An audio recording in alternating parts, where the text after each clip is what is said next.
मुल्क में हर रोज corona virus के नए मुश्तबा केस सामने आ रहे हैं। कल मगरबी बंगाल के मुर्शिदाबाद में एक मरीज की मौत हो गई। जुल्नूर उल हक हाल ही में सऊदी अरब से वतन वापस लौटे थे। वो शुगर के मरीज थे। डॉक्टरों के मुताबिक मुर्शिदाबाद के मुश्तबा मरीज के नमूने तिब्बी जांच के लिए रवाना कर दिए गए। उधर लद्दाख के लेह में भी एक मुश्तबा मरीज की मौत हो गई है।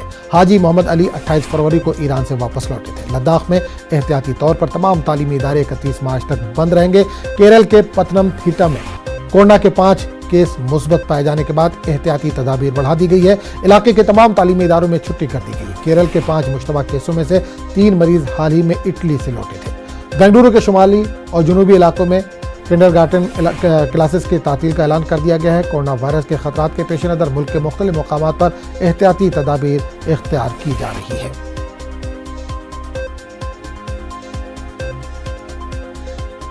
तो इस पूरे मामले पर बात करने के लिए हम सीधे रुक करेंगे दिल्ली का, जहां से हमारे नुमाइंदे अनिल इस वक्त फोन लाइन के जरिए जुड़ रहे हैं। अनिल, हम देख रहे हैं कोरोना वायरस के मामलात रोजाना बढ़ते जा रहे हैं। हेल्थ मिनिस्ट्री की तरफ से क्या कोई नया आदादोशुमार जारी किया गया है? कितने लोग इससे मुतासिर हैं?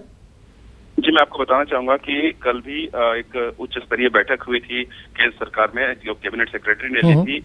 और जो स्वास्थ्य मंत्रालय लगातार तमाम ऐसे अस्पताल हैं या फिर अन्य जगहों से समीक्षा बैठक कर रही है कि किस तरह से एहतियातन इसको कोशिश की जाए कि ये फैलने से रोका जाए, क्योंकि अब तक 39 ऐसे मामले हैं वो सामने आ चुके हैं। कल जो विशेष सचिव हैं हेल्थ मिनिस्ट्री के संजीव कुमार, उन्होंने भी जो मीडिया से बात करते हुए कहा था कि वो लगातार उसमें नजर रखे हुए हैं।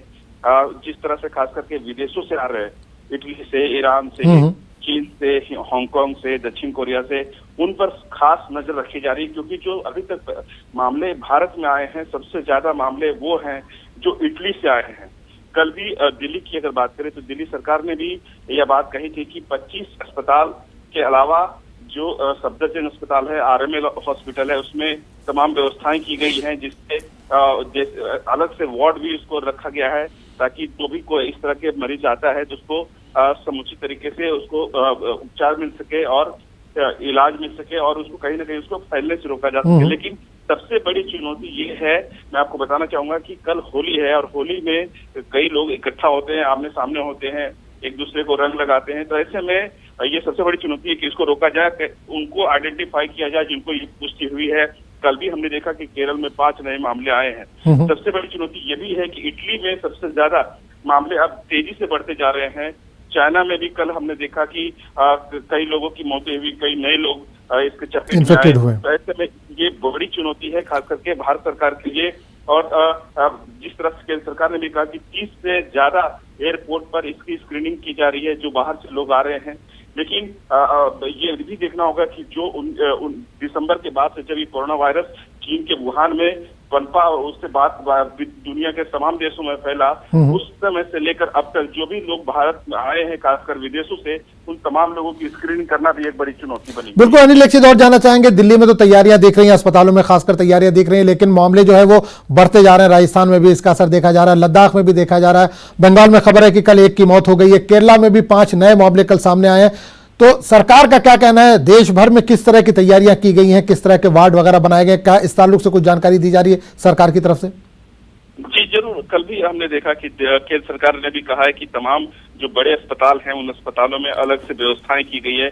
और जो एयरपोर्ट्स हैं वहां भी अलग एक सेपरेट मैकेनिज्म तैयार किया गया है। जो बाहर से विदेश से आते हैं या मुसाफिर, उनकी पहले स्क्रीनिंग की जाती है और किसी तरह की सर्दी जुकाम या बुखार की जो भी लक्षण पाए जाते हैं उनके तत्काल प्रभाव से उन्हें स्क्रीनिंग की जा रही है और उनका उपचार किया जा रहा है अलग एक वार्ड बनाकर। लेकिन जहां तक दिल्ली की बात है, दिल्ली में अकेले जो है 2 ऐसे बड़े अस्पताल जो है सरकारी अस्पताल आरएमएल है और सफदरजंग, उसमें तमाम व्यवस्थाएं की गई है। इसके अलावा 25 और ऐसे अस्पताल हैं जहां पे इस तरह के व्यवस्थाएं की गई है कि अगर कोई इस तरह के संक्रमित आता है व्यक्ति तो उसको अलग से रख करके उपचार किया जाए।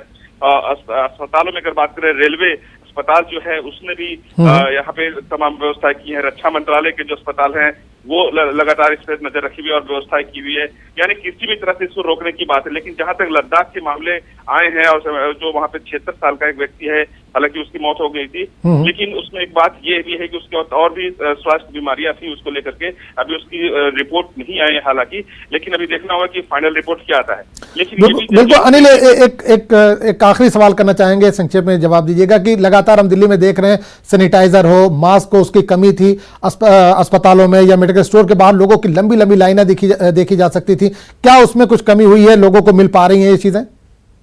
जी जरूर, सरकार ने भी एक्सपीडाइट करने के लिए अपील की थी कि जो भी मैन्युफैक्चरर हैं खास करके मास्क और सैनिटाइजर के, वो पर्याप्त मात्रा में उपलब्ध कराएं। लेकिन देखने वाली ये भी बात है कि एहतियातन तौर पर इन दोनों चीजों का इस्तेमाल होता है।